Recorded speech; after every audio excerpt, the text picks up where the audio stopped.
눈의 여왕 안데르센. 두 번째 이야기. 어린 소녀와 어린 소년. 큰 도시에는 집도 많고 사람도 많기에 작은 마당을 갖기도 쉽지 않아서 사람들 대부분은 화분 하나로 만족해야 했다. 하지만 이 가난한 두 아이가 사는 곳에는 화분보다는 조금 더 큰 텃밭이 겨우 하나 있었다. 둘은 남매는 아니었지만 남매만큼이나 서로를 퍽 아꼈다. 부모님들은 다락방이 서로 가까이 붙어 있는 집에 살았다. 두 집 사이 지붕이 만나는 곳에 빗물통이 흐르고 창문이 서로를 마주 보아서 서로의 집에 가려면 창문에서 창문으로 그냥 넘어가기만 하면 됐다. 이 창 밖에 부모님들이 커다란 상자를 하나 두어서 집에서 먹을 채소와 작은 장미나무도 한 그루 키웠는데 아주 잘 자랐다. 부모님은 이 상자를 빗물통에 걸쳐 두어서 두 아이는 더 가깝게 서로에게 갈 수 있게 되었다. 그것은 마치 꽃 담장처럼 보였다. 콩이 상자 위로 들이우고 장미덤불이 길게 늘어지면서 창틀을 휘감고 서로에게 허리를 숙여서 마치 꽃과 풀로 이루어진 개선문 같았다. 상자는 꽤 높아서 위로 올라가면 안 된다는 것을 알았지만 둘은 종종 자그마한 의자를 지붕으로 내놓고는 장미 아래 앉아서 재미있게 놀곤 했다. 물론 겨울이 되면 이런 즐거움도 사라졌다. 창문에는 종종 두껍게 성에가 꼈다. 그렇지만 아이들은 난로 위에서 구리동전을 뜨겁게 달구어서 성에가 잔뜩 낀 창문에 가져다 댔다. 그러면 아주 멋진 동그란 원이 생기는데 그 동그라미 너머로 친근한 밝은 눈동자가 각자의 창문에 나타났다. 소녀와 소년이 밖을 내다보는 것이었다. 소녀의 이름은 겔다이고 소년의 이름은 카이였다. 여름에는 한 걸음만 떼어도 서로 어울릴 수 있었지만 겨울에 서로의 집에 가려면 아래층으로 내려갔다가 다시 옆집 계단을 올라가야 했다. 밖에는 눈보라가 치고 있었다. 할머니가 말했다. 하얀 꿀벌이 떼지어 가는 것 좀 보려무나. 여왕벌도 있어요? 남자아이가 물었다. 진짜 벌 사이에는 여왕벌이 있다는 것을 알기에 그렇게 물었다. 할머니가 대답했다. 그럼 정말 있지. 여왕벌이 벌떼 속에서 날지 가장 크단다. 절대로 땅에 잠자코 붙어있는 법이 없어. 그러다가 다시 먹구름 속으로 돌아간다. 숱한 겨울밤 동안 거리를 날아다니면서 창문을 엿보지. 그러다가 마치 꽃으로 둘러싸인 듯 희한한 모습으로 얼어붙어. 아, 네. 우리 그거 본 적 있어요. 두 아이 다 그렇게 말했다. 그 말이 사실이라는 것을 알았다. 여자아이가 물었다. 눈의 여왕이 여기에 올 수 있을까요? 그러자 남자아이가 소리쳤다. 들어오게 하자. 내가 뜨거운 난로 위에 놓고 확 녹여버릴 테니까. 하지만 할머니는 카이의 머리를 쓰다듬으며 다른 이야기를 들려주었다. 그날 저녁 어린 카이는 집에서 잠자리에 들려다가 창가 의자로 다가가 그 작은 구멍으로 밖을 내다보았다. 눈꽃 몇 송이가 떨어지고 있었는데 가장 큰 눈꽃이 꽃상자 귀퉁이에 날아가 앉았다. 이 눈꽃은 점점 더 커졌다. 그러더니 마침내 여자로 바뀌었는데 아주 섬세하고 투명하리만큼 얇은 하얀 옷을 입었다. 마치 수백만 마리의 별 모양 눈꽃으로 만든 것처럼 보였다. 여자는 아름답고 우아했지만 얼음처럼 반짝였다. 눈동자는 밝은 별 2개처럼 빛났지만 그 안에는 평화로움도 고요함도 없었다. 여인은 창문을 향해 고개를 끄덕이며 손짓했다. 소녀는 덜컥 겁을 집어먹고 의자에서 펄쩍 뛰어내렸다. 소년의 눈에 거대한 새 한 마리가 창문을 휙 지나가는 듯 보였다.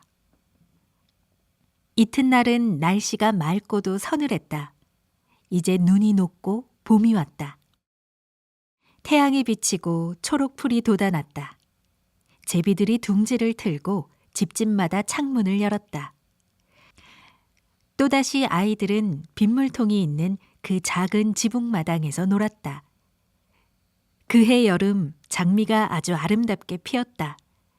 겔다는 성가 하나를 배웠는데 거기에 자신의 꽃을 떠올리게 하는 장미에 대한 가사가 한 줄 있었다. 겔다는 카이에게 그 노래를 불러주었고 둘은 곧 그 노래를 함께 불렀다.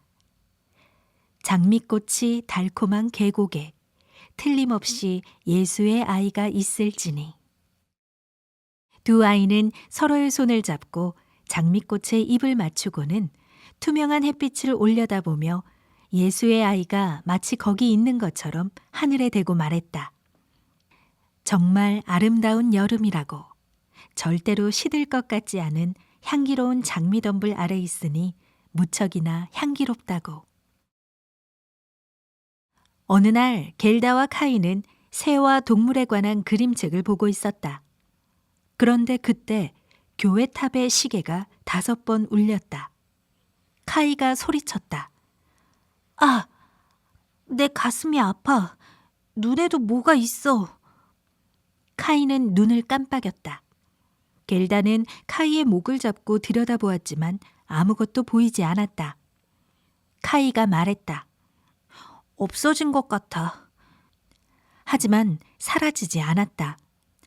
그건 바로 마법의 유리에서 나온 그 유리 조각이었다. 여러분은 기억할 것이다. 위대하고 선한 것은 무엇이든 작고 추하게 비추지만 모든 사악한 것은 크게, 작은 흠도 엄청나게 크게 비추는 저 호브 고블린이 만든 거울을 말이다. 불쌍한 카이, 유리 파편은 심장도 뚫었다. 그러니 심장이 곧 얼음덩이로 변할 것이다. 고통은 멈추었지만 유리 조각은 거기에 그대로 남아있었다. 카이가 물었다. 너 왜 울고 있니? 그러니까 못생겨 보인다.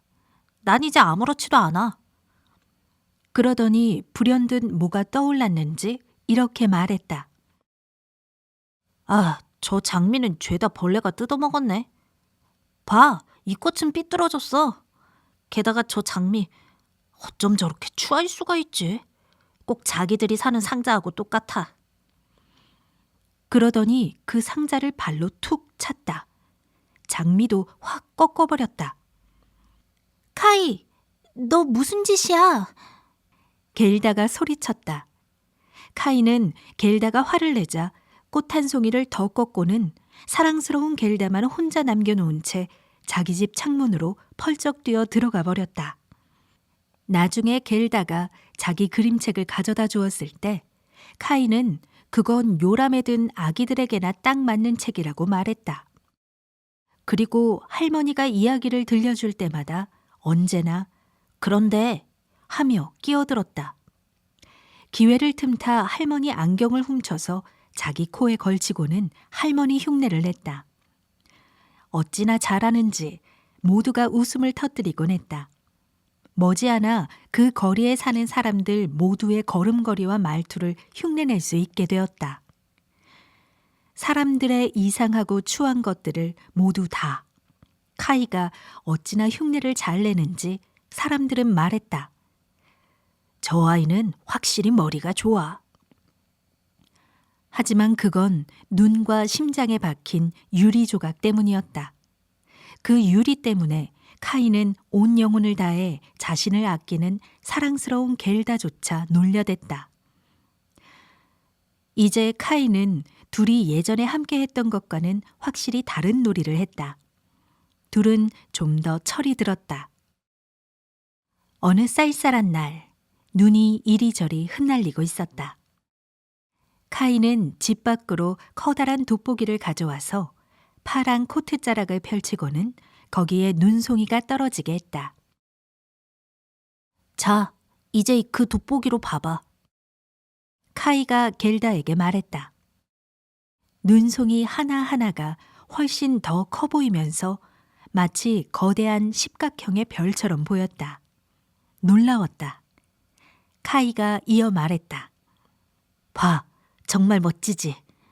진짜 꽃을 보는 것보다 훨씬 더 재밌어. 눈꽃은 아주 완벽해. 눈꽃은 흠잡을 데가 없어. 녹기 전까지는. 얼마나 지났을까. 카이가 장갑을 끼고 어깨에 썰매를 지고 내려와서는 바로 겔다의 귀에 대고 소리쳤다. 다른 남자애들이 노는 마을 광장에서 나 놀아도 된대. 그러더니 횡하니 달려갔다. 광장에는 좀 더 대담한 소년들이 자기들 썰매를 농부의 수레 뒤에 묶고는 멀리 끌려가며 놀고 있었다. 신나는 놀이였다. 한창 신나게 놀고 있는데 커다란 썰매 한 대가 다가왔다. 온통 새하얗게 칠한 썰매였는데 마부도 투박한 하얀 털 외투를 입고 똑같이 하얀 털모자를 썼다. 그 썰매가 광장을 두 바퀴 돌자 카이는 재빨리 그 뒤에 자기 썰매를 묶었다. 그러자 썰매는 더 빠르게 거리를 달려나갔다. 마부는 친근하게 몸을 돌려 마치 오래전부터 아는 사이인 것처럼 카이에게 고개를 끄덕여 보였다. 카이가 자신의 작은 썰매를 풀려고 할 때마다 마부는 고개를 다시 끄덕였다. 카이는 계속 붙잡고 있었다. 그렇게 마을 입구까지 내달렸다. 문득 눈이 세차게 떨어져 내리기 시작했다. 속도가 점점 빨라지자 소녀는 앞에 있는 자기 손도 보이지 않았다. 커다란 썰매에서 빠져나오려 손에 잡은 밧줄을 갑자기 놓아버렸다. 하지만 소용없었다. 카이의 작은 썰매는 단단히 묶여 있어서 바람처럼 나아갔다. 카이는 소리도 질러봤지만 듣는 이 하나 없었다. 눈은 더 세차게 몰아치고 썰매는 내내 달려갔다. 이따금 울타리나 도랑을 넘는 것처럼 펄쩍 뛰기도 했다. 카이는 공포로 온몸이 뻣뻣하게 굳었다. 기도라도 해보려 했지만 떠오르는 건 구구단뿐이었다. 눈송이는 점점 더 굵어져서 마침내 하얀색 커다란 암탉처럼 보였다. 갑자기 눈의 장막이 쓱 벌어지더니 그 커다란 썰매가 멈추고 마부가 자리에서 일어났다. 그 털 외투와 털 모자는 눈으로 만든 것이었다. 마부는 여자였다. 키가 크고 몸매가 가냘프고 눈이 부시게 희었다. 바로 눈의 여왕이었다. 여왕이 말했다. 우리 꽤 빨리 왔구나. 추위로 떨고 있는 거니? 내 코트 속으로 들어오렴. 여왕은 자기 옆 썰매에 카이를 앉혔다. 그러고는 카이의 몸을 감싸주었다. 카이는 눈구덩이에 빠진 느낌이 들었다. 아직도 춥니? 여왕이 물었다. 그러고는 카이의 이마에 입을 맞추었다. 그 입맞춤은 얼음장보다 더 차가웠다. 카이는 심장 반이 이미 얼음덩어리였는데도 심장까지 추웠다. 한순간 숨이 넘어갈 것 같은 기분이 들었다. 그러다 곧 편안해지면서 더 이상 추위가 느껴지지 않았다. 내 썰매 잊지 마요. 카이에게는 오로지 이 생각뿐이었다. 둘은 하얀 암탉 한 마리에 썰매를 묶었는데 이 암탉이 등에 썰매를 지고 내내 날아다녔다. 눈의 여왕은 다시 한번 카이에게 입을 맞추었다. 카이는 사랑스러운 겔다, 할머니, 집에 있는 모두를 잊었다. 여왕이 말했다. 이제 더 이상 입맞춤은 없다. 그랬다가 너는 죽을 테니까. 카이는 여왕을 쳐다보았다. 여왕은 무척이나 아름다웠다.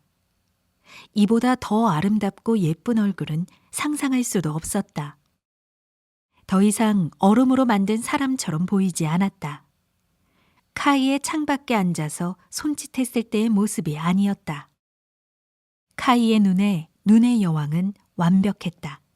그리고 전혀 두렵지 않았다. 그래서 자신이 분수 암산을 할 수 있다는 것, 여러 나라의 인구를 안다는 것도 들려주었다. 여왕은 내내 웃음 지었다. 하지만 안타깝게도 카이는 생각만큼 알고 있는 게 많지 않았다. 머리 위 드넓은 우주 공간을 올려다보았다. 여왕은 먹구름 위로 카이를 데리고 날아오르고 그 사이 폭풍은 흘러간 옛 노래를 부르듯 쌩쌩 울려 퍼졌다. 두 사람은 숲, 연못, 수많은 대지와 바다 위를 날았다. 빛나는 눈 위를 미끄러지듯 나아갈 때 그 아래로는 바람이 차갑게 휘몰아쳤으며 늑대가 울부짖고 흙까마귀가 비명을 질러댔다.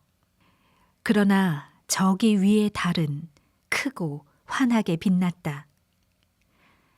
카이는 긴 겨울밤 내내 그 달을 쳐다보았다. 그리고 낮에는 눈의 여왕 발치에서 잠을 잤다.